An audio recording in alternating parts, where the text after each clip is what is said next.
the Age of Fission radio show with your host, Lonnie Clark, where we learn to accept living in a world transformed by Fukushima. Monday, Wednesday, and Friday from 8 a.m. to 9 a.m. Pacific Standard Time here on UCY.tv, we relentlessly engage every ear that listens. We share information about the facts of radiation and the nuclear industry. We discuss vital current events and explore the roots of social engineering that has caused so many of our beloved friends and family to intentionally ignore the most critical, catastrophic event in human history. We interview activists who do the hard work to discover the truth and get the word out. We dispose the NRC's daily nuclear alerts and take phone calls from our listeners in an effort to fully engage on all topics that are changing our world. We explore exactly how radiation affects our bodies and minds to dissipate your fears and face the truth. We remind our listeners that happiness is resistance. Love is greater than fear. We share information on how to take your life back from the systems intent on enslaving our bodies, minds, and souls.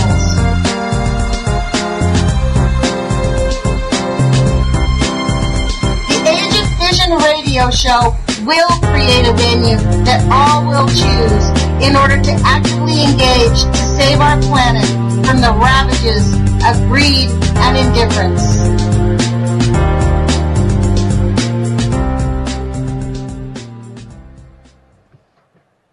Good morning, UCY radio listeners. This is Lonnie Clark with the Age of Fission radio show. It is Wednesday, and I am calling you to, I'm sorry, I have a phone call that's interrupting me. I think I'll ignore it.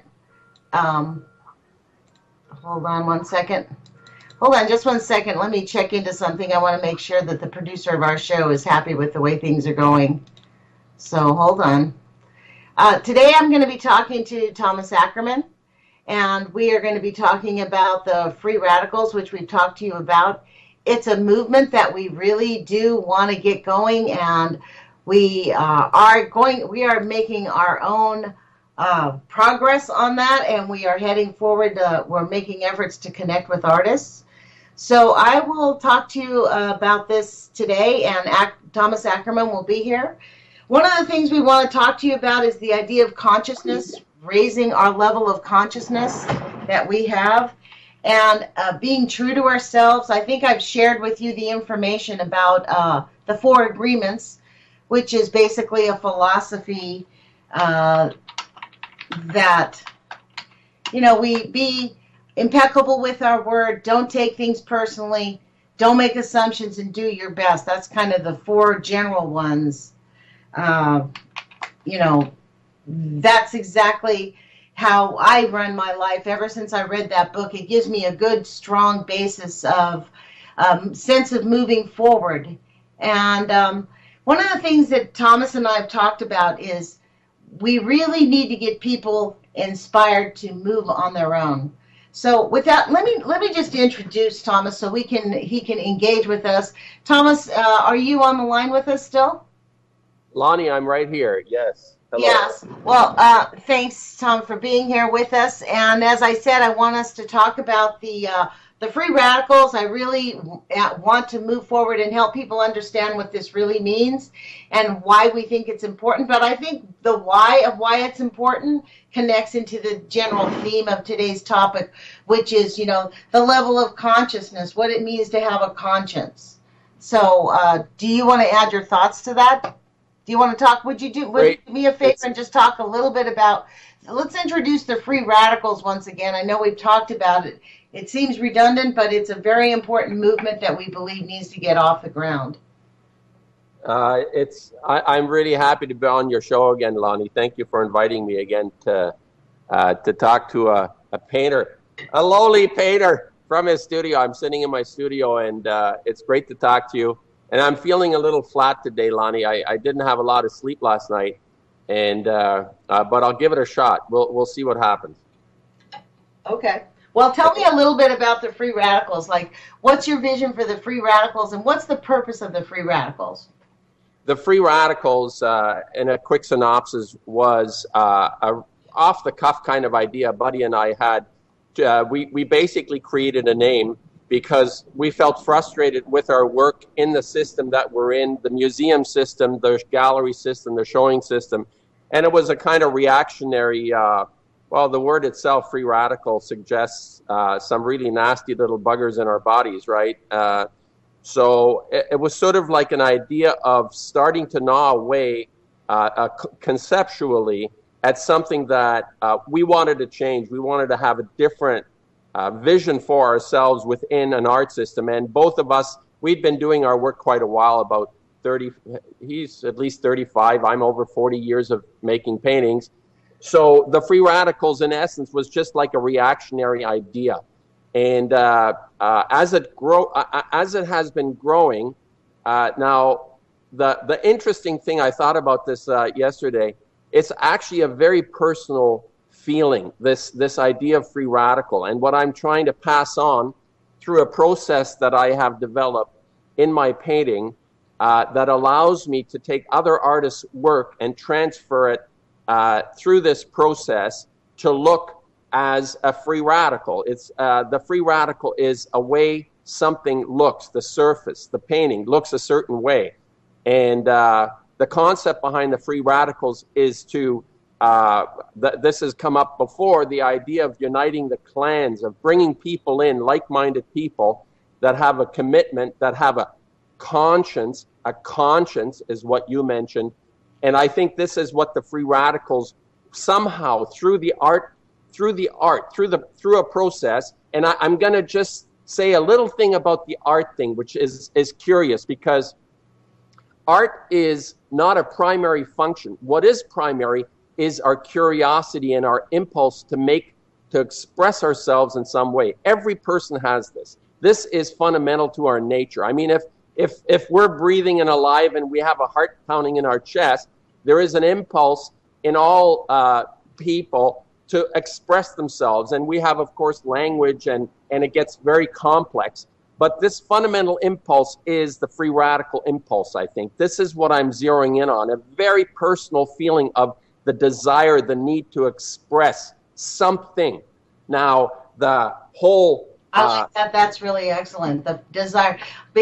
Go ahead, and I will add something to this when you finish. Okay.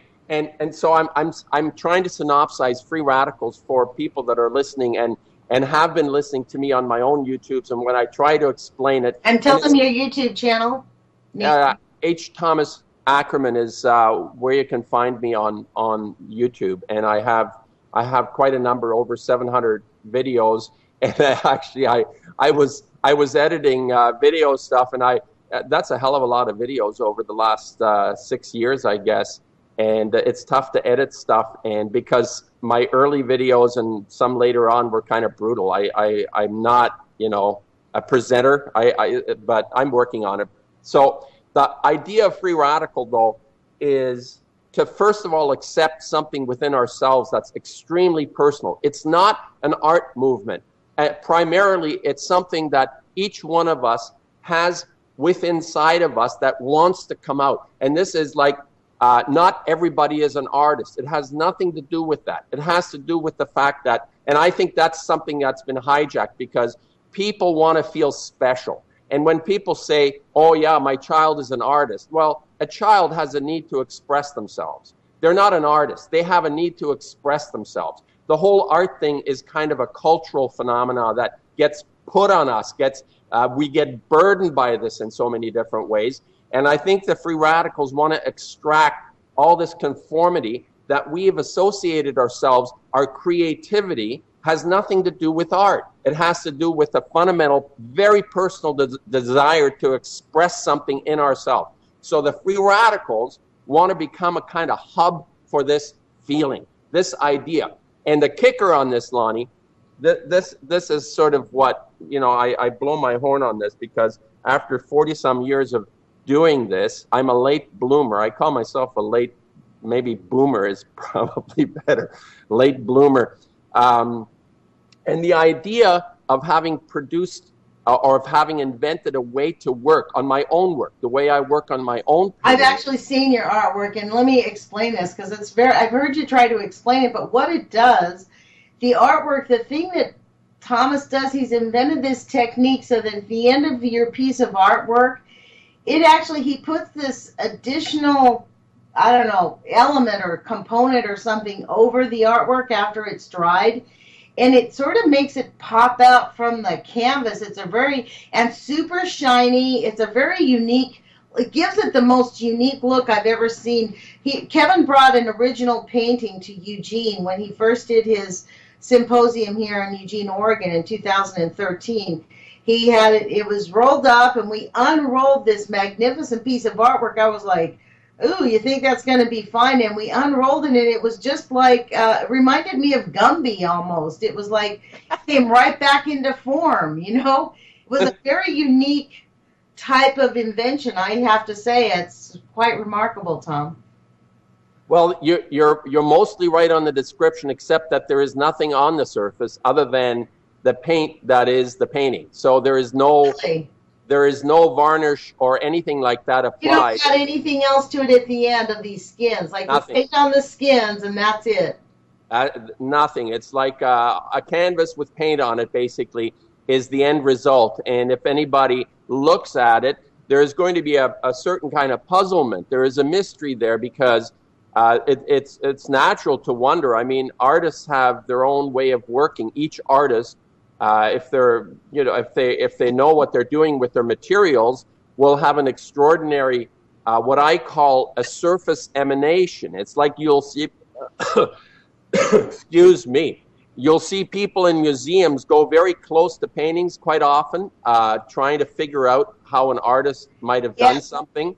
Have you ever felt that? I've spent many hours at the museum in Los Angeles, at the J. Paul Getty Museum, standing really close to a Rembrandt, like as close as I could go, trying to figure out how do you do that. It's well, Rembrandt you bring up because Rembrandt is phenomenal from the point of view. His paintings look very dark, and there is that kind of light area that usually the face or what he wants to draw attention to. But he never used black. What he did is he glazed many, many layers, like 20, 30, 40 layers of colors that ended up looking very, very dark. So there is a depth within a Rembrandt that is impossible to recreate unless you actually do it the way he did it. And people that have copied Rembrandt, and I'm sure there are quite a number of copies in the museums, which is another big fallacy. People go to museums and think they're looking at original works by Vermeer or by Velázquez or Rembrandt. These are paintings that were forged by some very, very brilliant artists in the turn of the century and sold by a art dealer called Duveen through the help with Berenson, another he was sort of an art critic based on Italian art. His expertise was Italian art. Well, I can see that we're going to have to actually get you back on to have a discussion about art history, because art history really is elemental to to really the core of our conversation here, which is how do we, the level of consciousness which ties into the free radicals. So. And okay, it's sort of tying in for me. I'm kind of stream of lack of sleep consciousness going on here. But the idea of this personal feeling, okay, Lonnie, you know, and I know that in this this monumental epic challenge that we have in order to get people to feel the significance to their own personal life. It's like, you know, how I feel about this is all my paintings are about this topic. I don't even know what to call it, this tragedy that has occurred at Fukushima. I call it the Fuku fight. That's how I refer to it. We're in a big Fuku fight, bloody right, and all the other fights, the San Onofre fights and the Diablo Canyon well, fights. Well, it sort of encompasses the entire nuclear thing. Exactly. So. It's okay. And you know that in my videos, and you've commented on my YouTubes, and what I say, I'm not a facts person in that sense, because there are a lot of extraordinary researchers right through the gamut. You know, I know personally, I've talked to Dana Durnford, and of course Blanche with his amazing rants early on. And there are Miss Milky, the Clown, Jan Brooks, and all these people that have presented us unequivocally, Lonnie, unequivocally. This comes through so powerfully, these facts of what's happened, and this kind of state that we find ourselves, this incredulity, this how could this happen on my watch? It's like, Not just how could it happen, how could it be ignored? That's the incredulity. Okay, so it happened, but how is it that we now are going into year 5 with 4 nuclear power plants in complete meltdown, and nobody's doing jack shit about it, and they're conducting these wars in the Middle East like it's fucking business as usual? Out bloody rages, the denial and all that kind of I don't know, posturing that is going on about something that is so obvious. It's so obvious. It's like, there is no doubt, people, there is no doubt how severe and dangerous the danger that we're in. So, okay, like I said in my last video, I'm not shouting at you, I'm shouting with you. Good idea. So let's move this along. We're at 8:16. I really want to get to this idea of consciousness. So I want us to tie in the free radicals to how it ties in to the consciousness and how can actually take action. Well, what I would call it, well, I mean, everything is consciousness. I like the idea of conscience, or the idea to do the right thing. And it's something that is, I'm attempting to keep mobilizing in myself a little more every day. It's not like a finished product. I mean, this is something, it's a challenge for us to do the right thing, knowing what we know, and turning our knowledge into action. I think this is the pivotal phase that I feel through the free radicals. I can somehow, this is my hope, this is what I'd like to do, is I want to be able for people to feel connected through their actions, not just through their knowledge, but to be able to turn this knowledge, and my knowledge has been, over the time that I've been painting, I've developed a way of making a painting and a process that is actually very conducive to bringing other people in their action, in their painting, in their expression. And I think once this, if I'm successful, and I haven't been because my credibility is way down since I started the Fuku fight, the museum types won't talk to me anymore. So I'm having to find probably a third party. This is what I'm looking for, somebody that can speak on my behalf rather than me talking. It's always easier when someone else makes a position. If I say, oh, I'm really bloody incredibly smart and brilliant. But I take this back. I don't think that has anything to do with your credibility. I think you need to walk back and understand the power of the nuclear cartel, the nuclear industry, and how they permeate every level of our culture. It's the same reason we do not see television editors allowing news people to talk about the nuclear stuff on the television. It permeates our culture. It is a topic. What do they say? Persona non grata. You are not allowed to. You do not exist if you talk about the nuclear industry. And in fact, we have been relegated to the YouTubes and to quote alternative news radio. That it is not just that you don't have credibility. You have 30, 40 years of credibility. However, the second you dipped your toe in the anti-nuclear fight, you did not exist. And every single museum person knew about it. I venture to say, this is my opinion, and this is why I strongly support the free radicals and your idea about getting this process into the museums, is that at a very soon point, very critically, our culture is going to recognize, I mean, at a dead stop, holy fuck, the radiation coming from Fukushima is outrageous.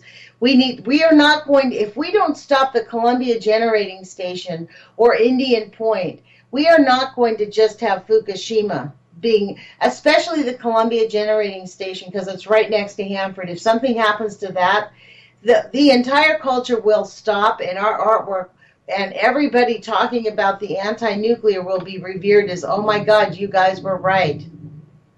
And I venture to say, this is why I mean, this is exactly why I am on the radio 3 times a week. It's why I wake up first thing in the morning. I understand, as you do, as the people listening to this show do, the severity of the situation is grave.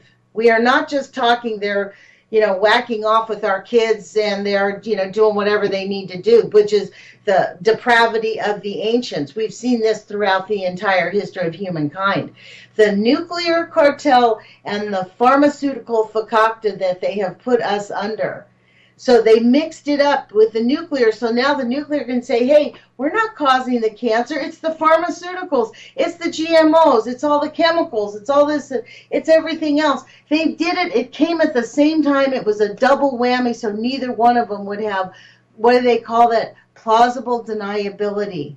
What you end up with is like a complete, total toxic soup. Physically, spiritually, mentally, everything has become toxic. Right. And Which is why it's up to us to believe in humanity and to discuss what we're talking about, consciousness and having a conscience. And I think that free radicals, to draw in the free radical concept, it literally takes that overwhelmed feeling out of the equation, because I think I feel this myself. I feel overwhelmed.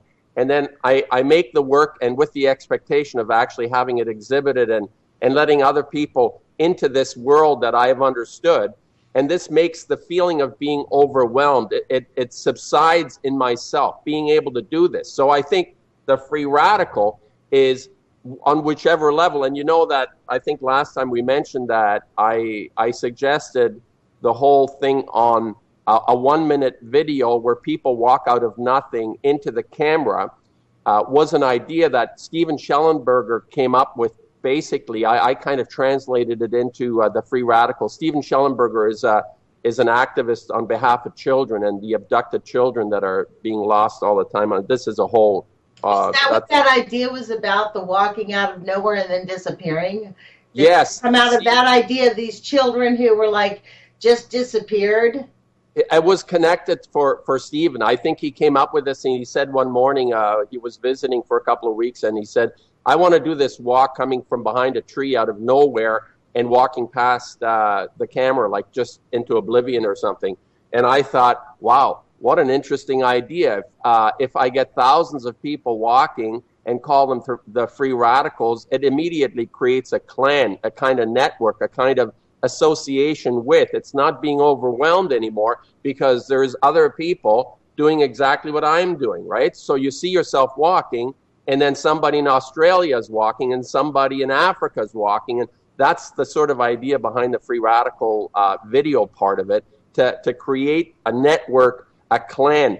And in the painting side of things, I think once we're able to translate our knowledge and this overwhelmed, the more it piles on, the facts, the more overwhelming I think it becomes. That's my response. This is why social engineering has got to be part of the Age of Fission radio show, because we are products of social engineering right now, and it's that same thing of when you're overwhelmed, you become immobile. This is part of the process of the social engineering, is to make every single individual feel as if they are meaningless, their efforts do not matter, that they're too small to make a difference, they've done a bunch of horrible things in their life and now they don't have the right to speak up. I mean, it is just part of the entire process of keeping them. If we had 12 million people deciding they were going, in this country, adults, calling the Nuclear Regulatory Commission today, overwhelming them with emails, and calling the Energy Commission at Congress and telling them that the nuclear industry is too dangerous, we need to stop Fukushima, and we need to figure out a process to shut down the nuclear cartel. If we had 12 million Americans doing that today, it would shut down in a heartbeat. Mm-hmm. But part of why we don't is when you talk to people about nuclear, I talk to people about nuclear, their eyes glaze over. They do not want to hear it because they're afraid if they talk about it, they're going to get cancer. They're afraid that something's going to happen to them. So we live in a world where denial is not just something that they do. It's what's they're just trained to do it. And my own children think I'm extreme.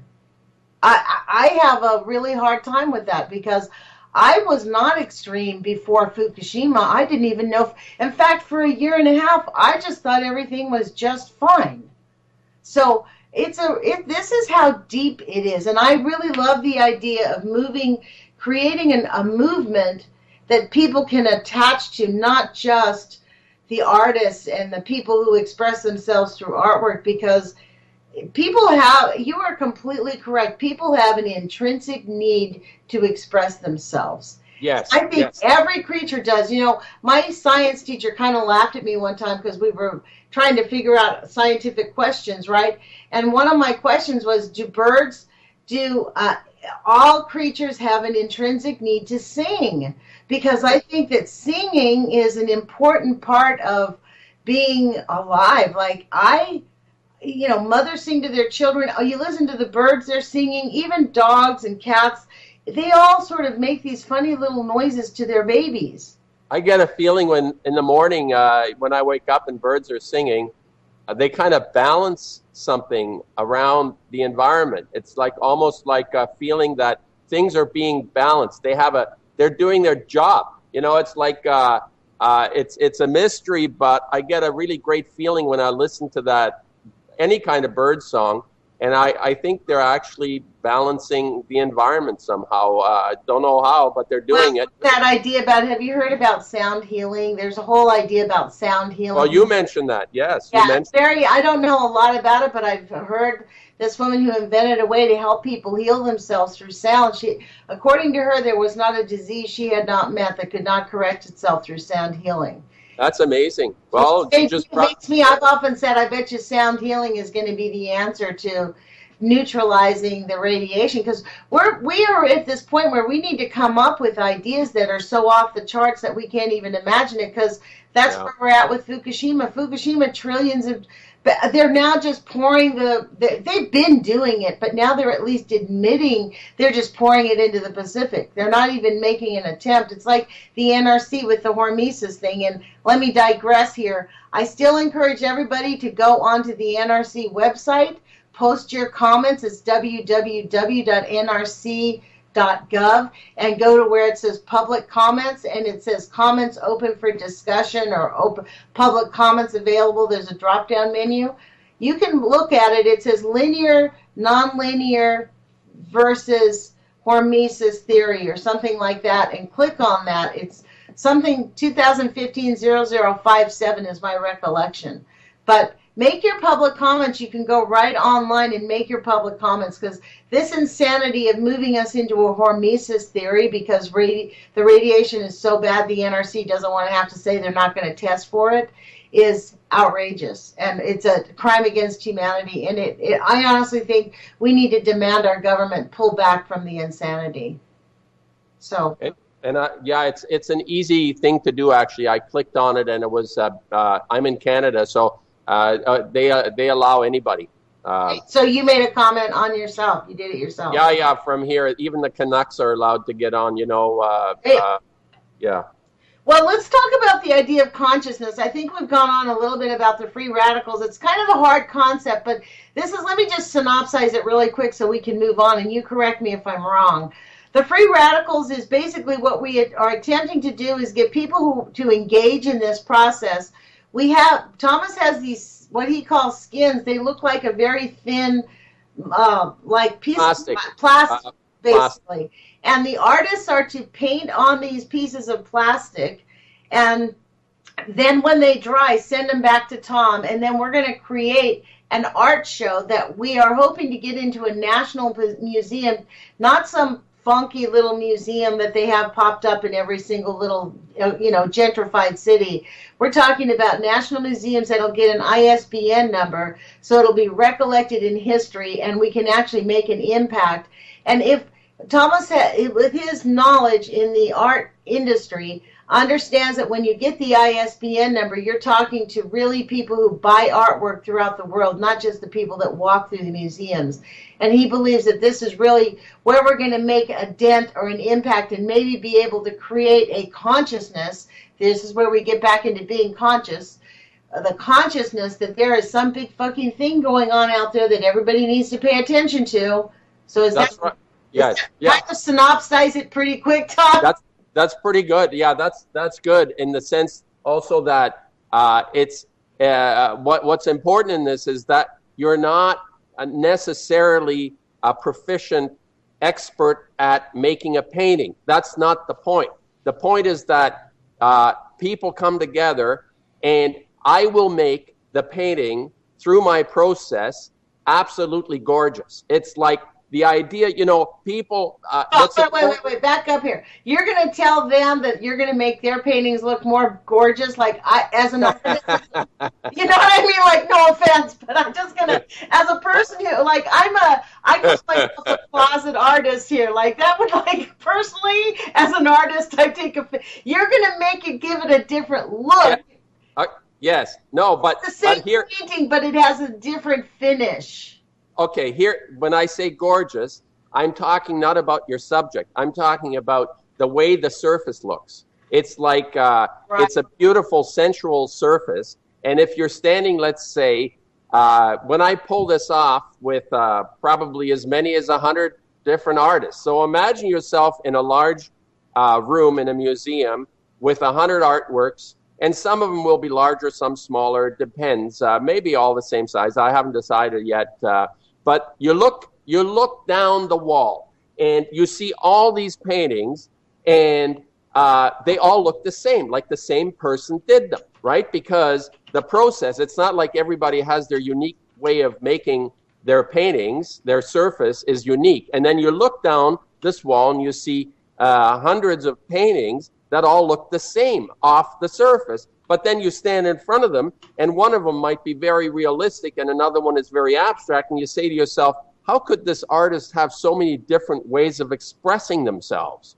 And then you realize, oh my God, these are all different people, but they all look similar or alike in the surface. And I have always said that the surface is the primary, the medium, what Marshall McLuhan said, the medium is the message. You know that Canadian guy who came up with that? Marshall McLuhan? No, I don't know him. He's like an iconic figure in literature, and he was a teacher at the University of Toronto.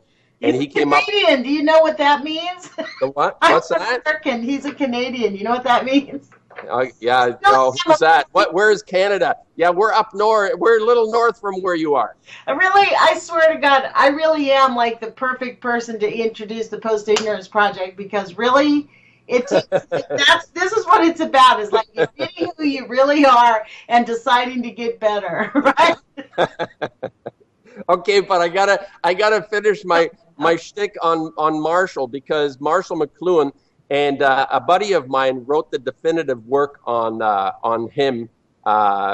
He was a student of his, and a brilliant dissertation on the man who came up with the idea, the medium is the message, which is what's happening. It's like even surpasses Bernet, or maybe Bernet is included in that concept. But the idea of these free radical paintings, that each painting looks exactly the same if you look at them from the side view. You don't look at the subject. Oh, I get it. This is the revolutionary thought. It's not a group show where you have different people trying to look sort of on the same subject or something. And I've never really liked group shows very much. They never work. They try to create stories around them. But this basically unifies this concept, like the clan, but everybody is totally individual. It's like nobody will look anything like the other person.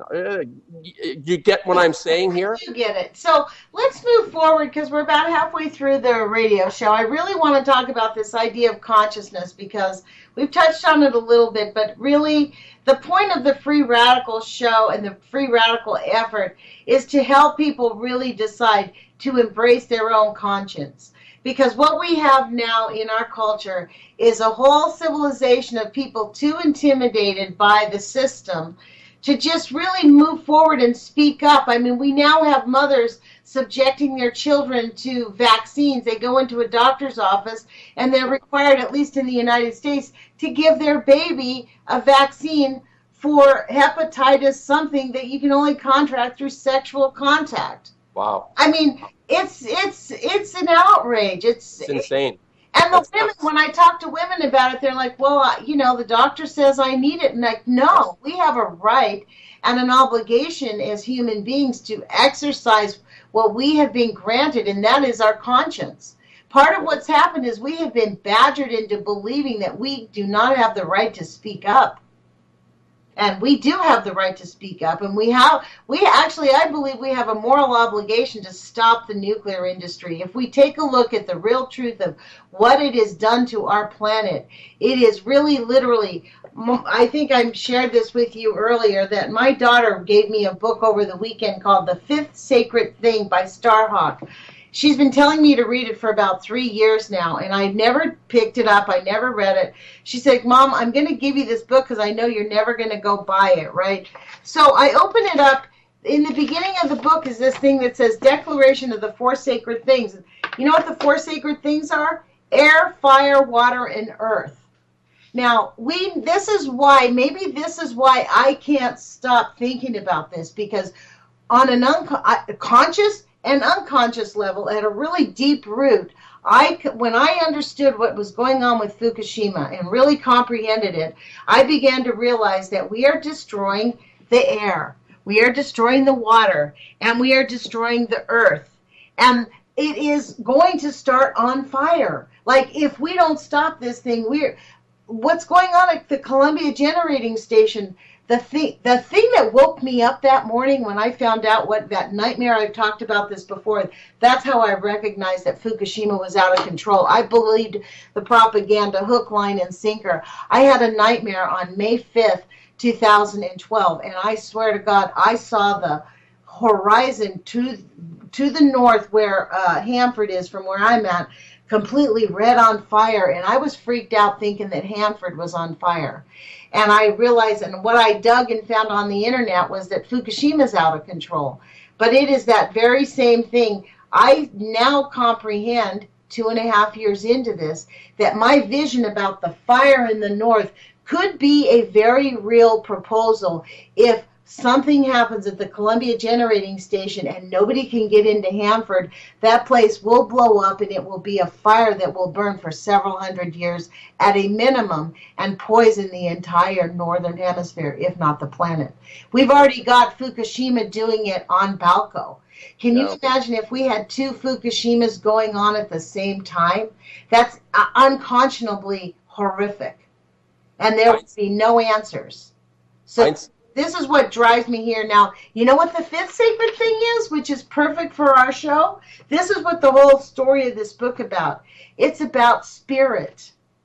Right. It's about appreciating and recognizing the sacred thing is spirit. So the earth murderers are murdering the fire, the earth, the water, the air, and they are also murdering our spirit. And I believe it's part of the social engineering intentionally so that they can manipulate us to the nth degree, so that we just allow them to live in abject wealth like the gods that they believe that they are. And we little ants will be decimated, and they can ultimately fly off to some other planet, or who the fuck knows where they think they're going after they've destroyed us.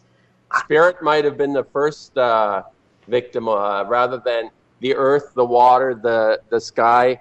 That came after. I think the what I call the a priori is likely the spirit that was already decimated over the last thousands of years of pummeling that we've taken all the way back to the holier than thou, the rulers of the planet, the Akhenatans, the divine right of kings. This whole concept is so contrary to our nature.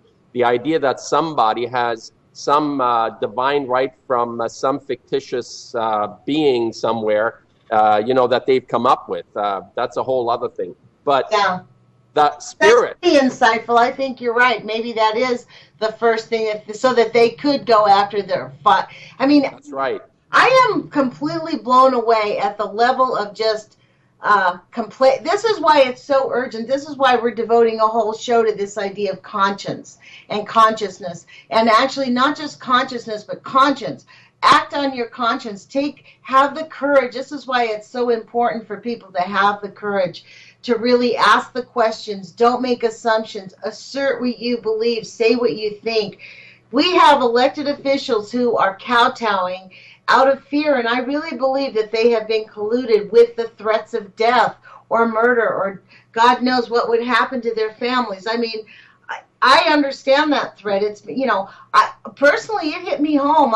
In 2009, I was investigated by the Capitol Police over basically some slander. I called Mike Pence's office when he was a congressman and told his office I disagreed with his vote to not renew the unemployment benefits for people who had just been decimated financially. And I said, look, your refusal to give somebody $400 a month in New York might make somebody freeze to death over the winter. His office said, thank you very much, hung up, and called the Capitol Police and told them I threatened to murder their staff.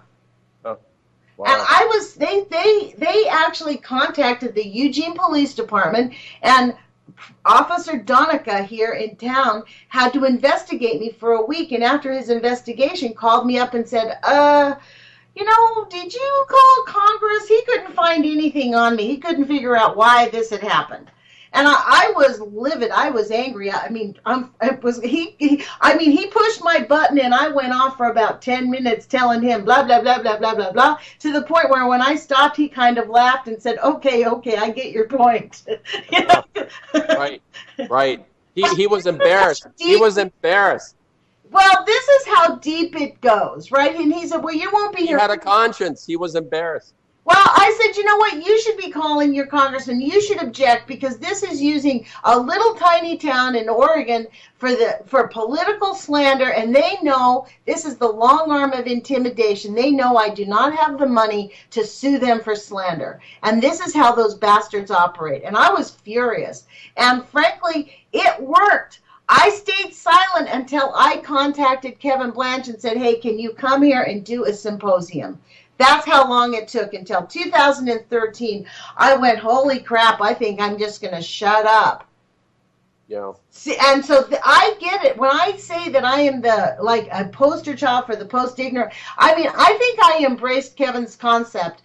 Kevin invented this idea of the Post-Ignorance Project, and I embraced the concept really deeply at a deep level. And for myself, it's evolved into this whole idea of we have an obligation to act, and not, it's one thing to be angry and be outraged and all this other stuff, but we need action. The outrage and the anger is only meant to get us off our asses, not to live in the anger. There's no point in living in anger. This is why I say happiness is resistance. I choose to be happy. Is there a lot of shit, horrible things going on? Yeah. But you know what? I'm choosing, and it's not just I'm going to live in la-la land, we'll all hold hands. I am willing to have real discourse with people who I disagree with, and real discourse, and talk to them in a respectful manner and help them remember their humanity. Because what happens is people forget their humanity. We forget to treat each other as equals, as loving beings, people who really want to live on the planet in peace. Instead of, people go to Facebook and see these things and then they get all angry. I told my niece, you know what, you have to remember, a lot of what we're seeing on the social media is intentionally placed there to stir up fear, despair, anger, hate. And when you respond with anger and hate and despair, you are doing exactly what the social engineers want you to do. It is what they want. So we need to, as a species, rise above it and let our anger move us into peaceful action. It is extremely important that all of us, we can feel what we're supposed to be doing in our hearts.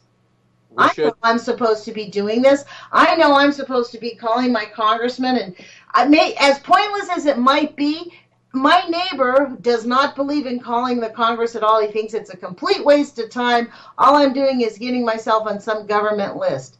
That's his reality. But you know what? He's also extremely active in our community, helping and outreaching to poor people. So his mission is just as important as mine. We act in different ways, but I really believe, like, if all of us do the action that we know we need to do, he's given up on this idea that we can actually help our government improve. I have not. There are many people who listen to this radio show who think I'm completely delusional.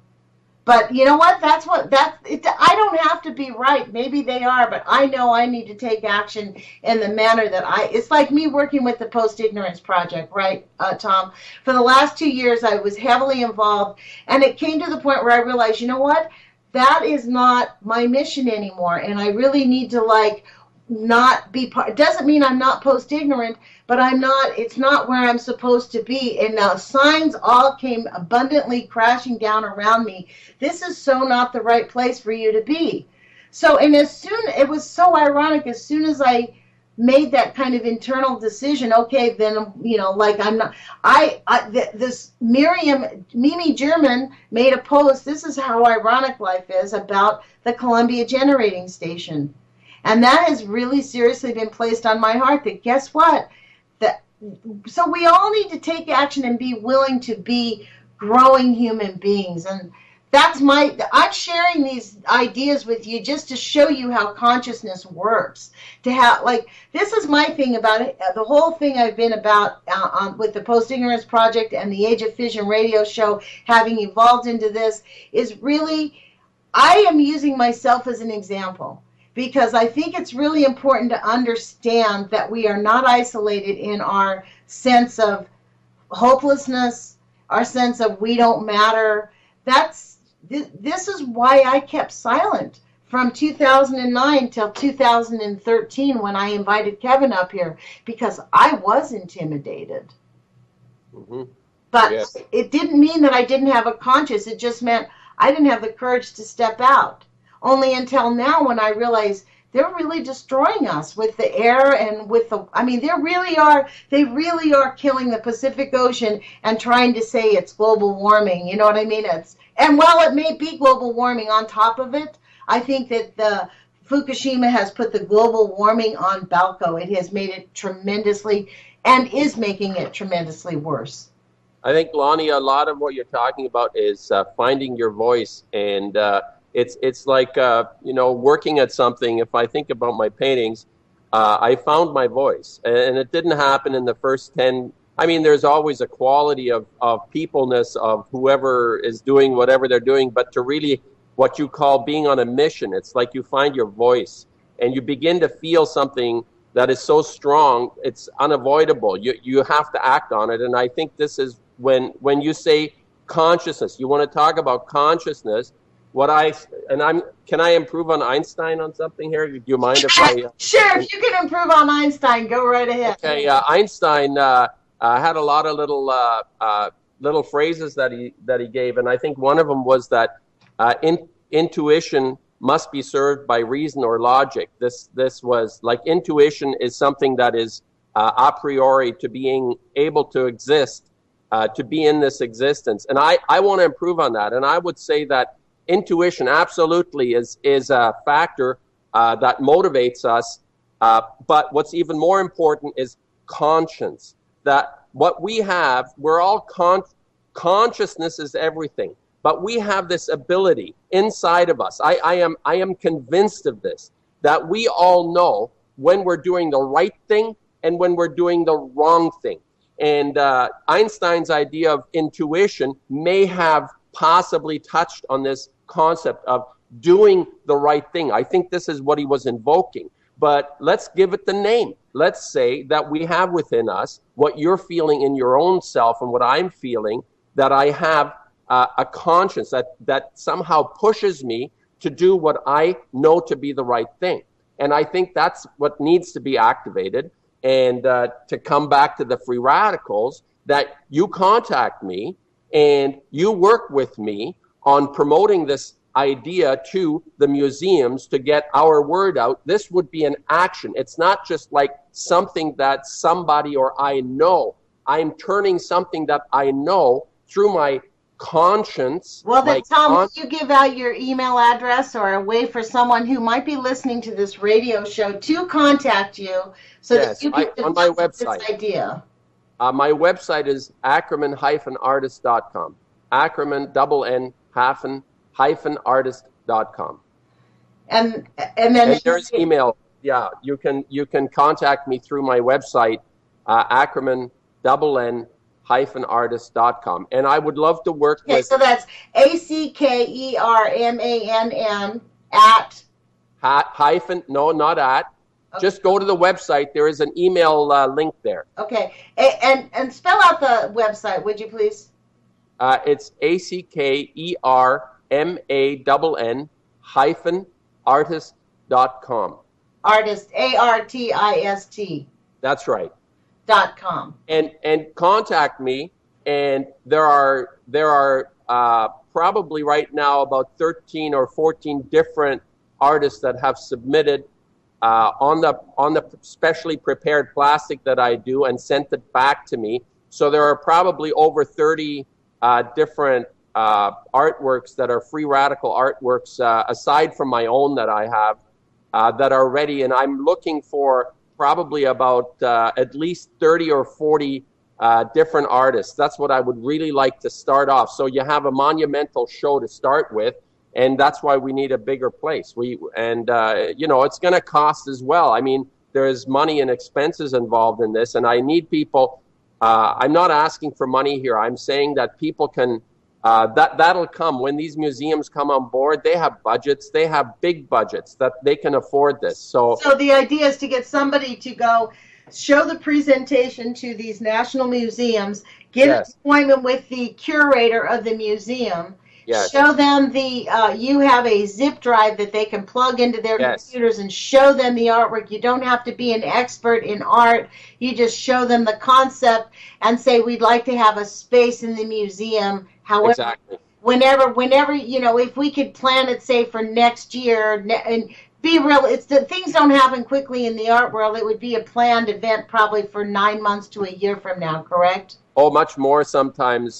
There's sometimes backlog for 2.5 or 3 years. So that's good. See, these are non-artist questions to know, but the point is, what we need is representatives, not only artists to participate, people who want to submit artwork, but we need people who are willing to sell the project to these national museums so that we can actually accomplish the task. Yes, and the other part of the Free Radicals is that I would be willing to open a free radical chapter, almost, if you want to call it that, in a community anywhere, and then for a 3-month period, invite local artists, people that want to contribute to this, and at the end of it would be their museum would show this work of their community doing free radical work. So the process I will assist people in their presentations. And when they go to a museum to make the presentations, I will assist them. I will help them, and with the letters or with, certainly with the images and the zip drive and all that stuff. So you could even Skype. I mean, in this day and age, a curator could get you on a laptop, and you guys could Skype and talk about it. Exactly. I mean, there's a lot of things that we could do to move this process along, but part of it is really to just not only help people get actively engaged, but it is a constructive effort to bring about the conscious, to allow people to act on their conscience. To act on it, Instead of just feeling like useless, like there's nothing we can do. There are things that we can do beyond poking the bastards in the eye by calling them all the time. Yeah. We can create a cultural meme where this is no longer acceptable for us to just take it, and no matter what, there's nothing we can do. There are plenty of things that we can do, and part of this beyond giving money. Beyond, it's not a matter of just giving money. People always ask for money. I don't want anybody's money. If you want to buy a painting, you can buy a painting, but I don't want. I'm not going to ask for any money from anybody. But what I am asking for is their own expertise in making the presentation. Something that I'm actually flawed at. I don't know. I'm too close to the work, Lonnie. Most artists that are pretty good at what they do, they get kind of tongue-tied or get arrogant or pissed off easily. I get pissed off very easily when somebody just sort of misses it, and it's right in front of them, and I say, look, it's right there. What are you doing? And, you know, it's like, I'm not good at well, making part of that, I think part of what happens, especially if you're showing them artwork that has related to Fukushima or anything to do with the nuclear industry, they glaze over because they know they have to glaze over. It is exactly like if you talk to a newscaster. I mean, so many times Kevin got upset because people would interview him and then not put him on. Well, the reason why the people from Beyond Nuclear and Chuck from Oregon for Physicians for Social Responsibility, they get in front of cameras and they get in front of the Congress, and they're all like soft-spoken and really nice, as they know if you challenge the status quo, you will not get in front of those people again. And so it's a matter of they're making conscious decisions, here we go again, about acting on their conscience. They're making conscious decisions to not act on their conscience. That's the ironic part about it all, right? So this word conscience is a hard word in English just to say, but the concept of acting on your conscience is a harder, much more difficult thing to do, because many times you have to step on the toes of the power that's right in front of you. You know what I mean? And it matters. And then, you know, as soon as the camera goes off or as soon as the interview's over or whatever it is, the axe is going to fall on your head, and you have to be willing to take it. And that's part of what, you know, this is why people don't protest with us in the streets on the nuclear cartel. They know that they could get in trouble. Quote, trouble. I mean, we're talking about adults acting like third graders. We're going to get in trouble. It's beyond belief.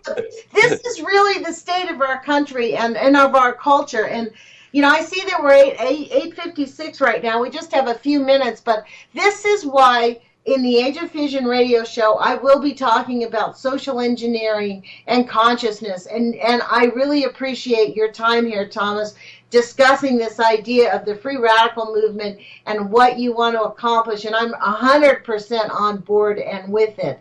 Why don't you repeat the name of your website one more time so people can get in touch with you? Sure, Lonnie. It's Ackerman, ACKERMANN -artist.com, and there's an email link on my website. Okay, because people that are don't want to pick up a paintbrush can actually still get engaged in helping this become a success, and we are determined to have it become a success, just as determined as I am. I have now made progress, and I'll talk about this on Friday, on understanding how complicated it is to get the Columbia Generating Station shut down before we have a catastrophic emergency. However, there does look like they have been making really good, slow, steady progress. I will discuss this probably on Monday or at a later date, and I'm hoping to get someone from maybe Oregon Physicians for Social Responsibility or Mimi German, someone to talk about the status up there. But you know, this is one of those little secrets in the room that most people aren't aware of, how utterly dangerous it is, which is why Helen Caldicott went up there and went to a protest up there. I have a video of her that locally made. My friend just videotaped her and sent it to me. This is why she thought it was important to come to Washington, talk about Columbia Generating Station and Hanford.